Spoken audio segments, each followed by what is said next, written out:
Hi everyone! So today we're going to learn about the Zapotec culture. And right now we're going to go ahead and read about it. And then after we read, we're going to go ahead and discuss what we've learned. So let's go ahead and read.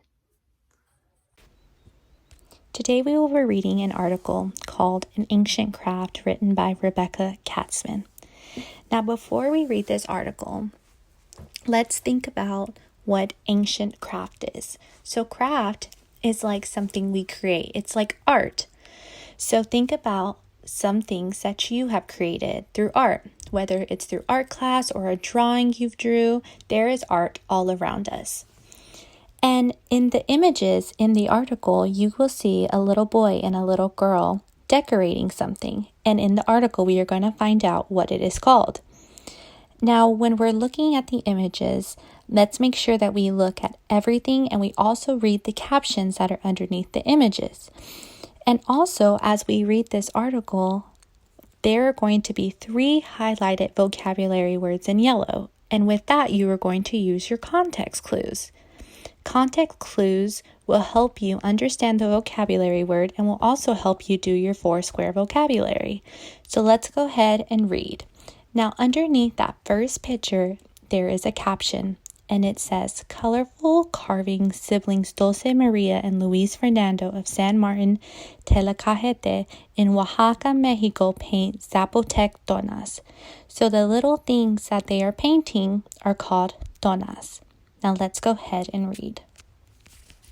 In the state of Oaxaca, Mexico, you'll find the vibrant town of San Martin, Telacajete. The town is rooted in its ancient Zapotec culture. The Zapotec people have been living in the area for thousands of years.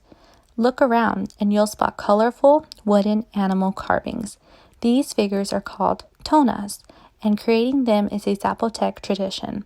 The craft has been passed down from generation to generation. But slowly, Zapotec culture is fading.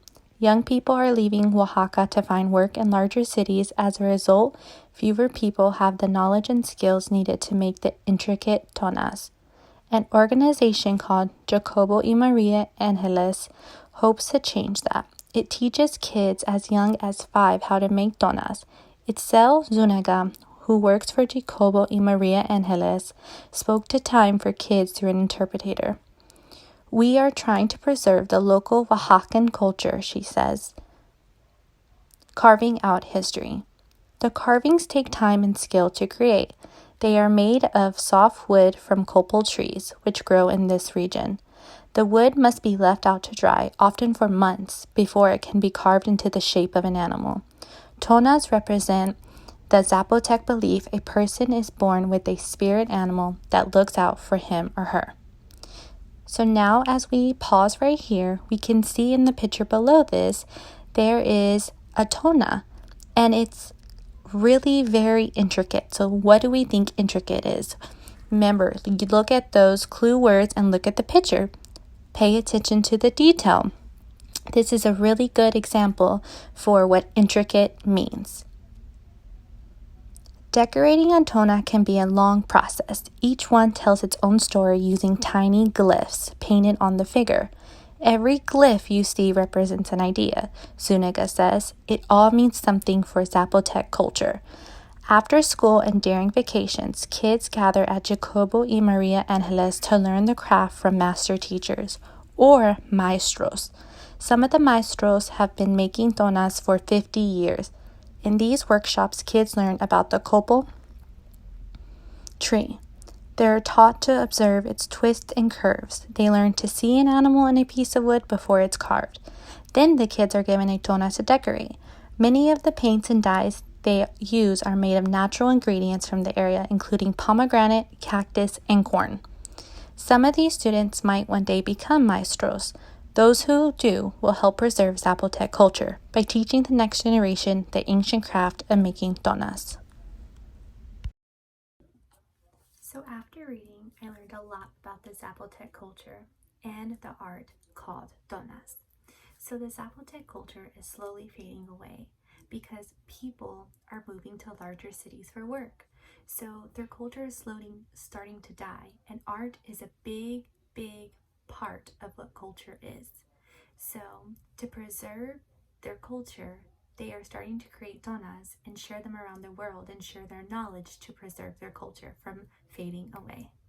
So tell me what you thought about the article.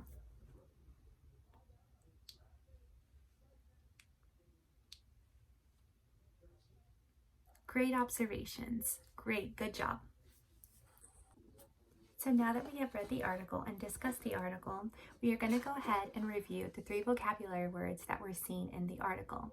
Now the first word we are going to review is vibrant. So here we go, vibrant.